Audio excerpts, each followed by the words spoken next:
दोस्तों आज हम एक ऐसी इम्यूनिटी बूस्टर रेसिपी बना रहे हैं जिसको आप सर्दी में 1.5 से 2 महीने डेली 2 से 3 चम्मच गुनगुने दूध के साथ खा लेंगे तो हड्डियों का दर्द, सिर दर्द, थकान, कमजोरी, खून की कमी, इन सारी प्रॉब्लम्स में बहुत फ़ायदा होगा। और यदि सर्दी में बार बार सर्दी, खांसी, जुकाम होता है तो उसमें भी बहुत फ़ायदा होगा। और जो नई माँ होती है यानी कि जो जच्चा होती है ना, उसके लिए तो ये रेसिपी बहुत ही ज़्यादा फ़ायदेमंद है। इसको आप व्रत में भी खा सकते हैं। बच्चे बड़े सभी के लिए ये रेसिपी बहुत ही ज़्यादा फ़ायदेमंद है। नमस्ते दोस्तों, स्वागत है आपका राव मंजू किचन में। तो चलिए इसे बनाना शुरू करते हैं। इस रेसिपी को बनाने के लिए सबसे पहले पैन में डालेंगे 1/4 कप बादाम, ये वज़न में 50 ग्राम है। 1/4 कप ही लेंगे काजू, ये भी वज़न में 50 ग्राम है। और 1/4 कप ही लेंगे अखरोट, ये भी वज़न में 50 ग्राम है। अब इनको ड्राई रोस्ट ही करेंगे। गैस की फ्लेम को मीडियम पर रखेंगे। काजू, बादाम, अखरोट को आप अपने हिसाब से कम या ज़्यादा भी ले सकते हैं। काजू, बादाम, अखरोट तीनों ड्राई फ्रूट्स एक साथ खाने के बहुत ही ज़्यादा फ़ायदे हैं। जैसे इनमें पोटेशियम होता है तो ये हार्ट के लिए बहुत ही ज़्यादा फायदेमंद है। इनमें प्रोटीन है तो इनको खाने से मांसपेशियां मजबूत होती है। इनमें कार्बोहाइड्रेट होता है तो इनको खाने से शरीर में एनर्जी भी मिलती है। इन तीनों ड्राई फ्रूट्स को खाने के इतने ज़्यादा फायदे हैं कि सिर से लेकर पैर के नाखून तक को बहुत फ़ायदा होगा। लेकिन काजू, बादाम, अखरोट को बहुत ज़्यादा मात्रा में भी नहीं खाना चाहिए, क्योंकि कितनी भी ज़्यादा पौष्टिक चीज़ हो उसको यदि बहुत ज़्यादा मात्रा में खाएंगे तो साइड इफ़ेक्ट भी हो सकते हैं। थोड़ी देर में ही ये अच्छे से भुन गए तो अब इनको थाली में निकाल लेंगे। इनको अब साइड में रख देंगे। और अब 2.5 कप मखाने लेंगे, ये भी वजन में 50 ग्राम ही है। गैस को मीडियम फ्लेम पर रखकर इनको भी ड्राई रोस्ट ही करेंगे। मखाने में कैल्शियम काफ़ी मात्रा में होता है तो ये हड्डियों को मजबूत करता है। इसमें फाइबर भी है तो ये पाचन संबंधी प्रॉब्लम्स में बहुत फ़ायदा करता है। मखाने को खाने के बाद काफ़ी देर तक पेट भरा भरा रहता है तो ये वज़न कम करने में भी मदद करता है।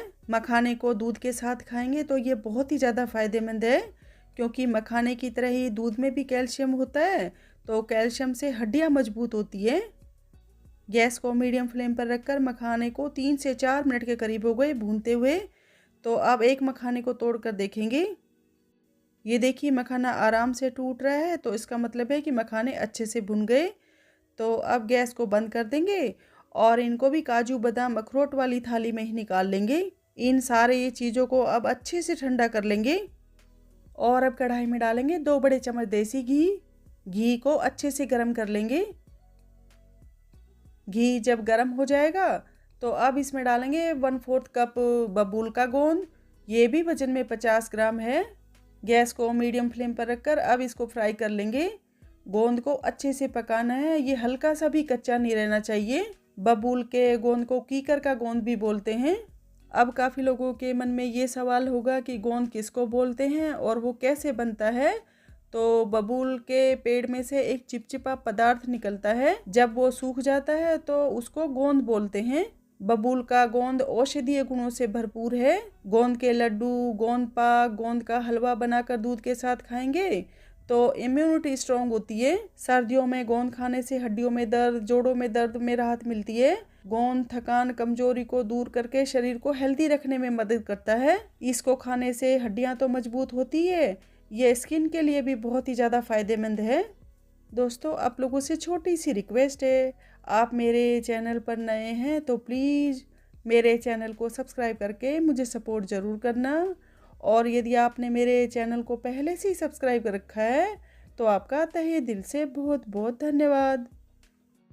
गैस को मीडियम फ्लेम पर रखकर गोंद को 4 से 5 मिनट के करीब हो गए पकाते हुए। ये देखिए इसका कलर भी चेंज हो गया और गोंद अच्छे से पक भी गया है। तो अब इसको अलग प्लेट में निकालेंगे। गोंद को भी अब अच्छे से ठंडा कर लेंगे। और ये जो काजू, बादाम, अखरोट और मखाने हमने भूने थे ये भी अच्छे से ठंडे हो गए। तो अब लेंगे मिक्सी का जार, इसमें ये सारे ड्राई फ्रूट्स डाल देंगे। अब इनको पीस लेंगे। ये देखिए हमने ड्राई फ्रूट्स का बहुत बारीक पाउडर नहीं बनाया है, ये हल्का सा दरदरा है। और इनको पीसते टाइम मिक्सी को हमने रोक रोक कर चलाया है ताकि काजू, बादाम, अखरोट का तेल अलग नहीं हो।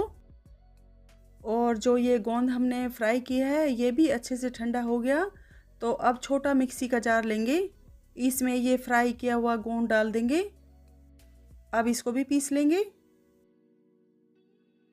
ये देखिए गोंद को भी हमने बहुत ज़्यादा बारीक नहीं पीसा है, इसको भी हल्का सा दरदरा रखा है। और अब जिस कढ़ाई में हमने गोंद फ्राई किया था उसी कढ़ाई में डालेंगे 3 कप फुल क्रीम दूध। दूध आप टोंड भी ले सकते हैं। ये वजन में आधा लीटर है, यानी कि ये दूध 500 ml है। गैस को हाई फ्लेम पर रखकर दूध को अच्छे से गर्म करेंगे। थोड़ी देर में ही दूध में अच्छे से उबाल आ गया, तो अब इसमें गोंद डाल देंगे जो हमने अभी पीस कर रखा है। इसको दूध में अच्छे से मिला देंगे। दूध में जब गोंद को डालेंगे तो दूध एकदम से फट जाएगा, तो कोई दिक्कत नहीं है। राजस्थान में इस रेसिपी को ऐसे ही बनाया जाता है।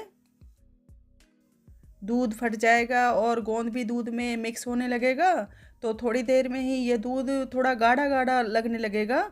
तो अब इसमें एक काजू बादाम अखरोट और मखाने का पाउडर डाल देंगे जो हमने बना कर रखा है। साथ में डाल देंगे 1 कप सूखा नारियल, ये वजन में 100 ग्राम है। सूखा नारियल भी हमारी सेहत के लिए बहुत ही ज़्यादा फ़ायदेमंद होता है। सूखे नारियल को छोटा छोटा काट कर मिक्सी के जार में डालकर पीस लिया। आप नारियल को कद्दूकस भी कर सकते हैं। ये सारी चीज़ें जब गोंद में अच्छे से मिक्स हो जाएगी, तो अब इसमें डालेंगे 150 ग्राम गुड़। मैंने ऐसे वाला गुड़ लिया है और इसको छोटा छोटा तोड़ लिया। मीठा आप अपने टेस्ट के अकॉर्डिंग कम या ज़्यादा भी कर सकते हैं। और गुड़ की जगह मिश्री, देसी खांड या फिर चीनी भी डाल सकते हैं, लेकिन हम ये रेसिपी सर्दियों में बना रहे हैं तो सर्दियों के हिसाब से गुड़ सबसे अच्छा ऑप्शन है। और आधा चम्मच डालेंगे सफ़ेद मिर्च, जिसको दखनी मिर्च भी बोलते हैं। ये आँखों के लिए बहुत अच्छी होती है। आधा चम्मच ही डालेंगे इलायची का पाउडर। इलायची डालने से इस गोंद पाक का टेस्ट बहुत अच्छा हो जाएगा। 1/4 चम्मच डालेंगे ड्राई जिंजर, जिसको सौंठ का पाउडर भी बोलते हैं। ये सर्दी खांसी जुकाम में बहुत फ़ायदा करती है। और थोड़ी सी जायफल को घिस कर डालेंगे। जायफल भी सर्दी खांसी जुकाम में बहुत फ़ायदा करती है। अब इन सारी चीज़ों को अच्छे से मिला देंगे। जिन लोगों को शुगर है तो वो इसमें गुड़ की जगह छुआरे को पीस कर डाल सकते हैं। इस गोंद पाक को वैसे तो सभी खा सकते हैं, लेकिन जिनका फैटी लीवर है या फिर लीवर में कोई प्रॉब्लम है तो उनको ये गोंद पाक नहीं खाना है। और प्रेग्नेंट लेडी को भी ये गोंद पाक नहीं खाना है, क्योंकि इसकी तासीर गर्म है। लेकिन डिलीवरी के बाद वो इसको खाएंगी तो उनको ये बहुत फ़ायदा करेगा। और एक दिन में 2 या 3 चम्मच ही खानी है।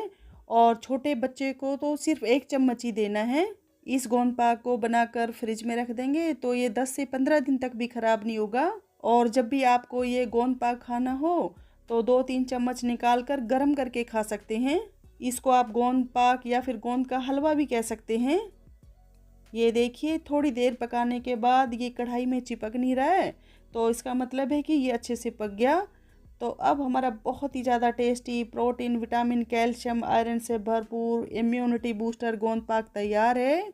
अब गैस को बंद कर देंगे। आपको ये इम्यूनिटी बूस्टर रेसिपी बनाने का तरीका ज़रा सा भी पसंद आया हो तो प्लीज़ मेरे चैनल को सब्सक्राइब करके मुझे सपोर्ट ज़रूर करना। वीडियो को लाइक और शेयर भी करना अपने दोस्तों में। मुझे अपना कीमती समय देने के लिए आपका बहुत बहुत धन्यवाद। मिलते हैं नेक्स्ट वीडियो में, तब तक के लिए बाय बाय।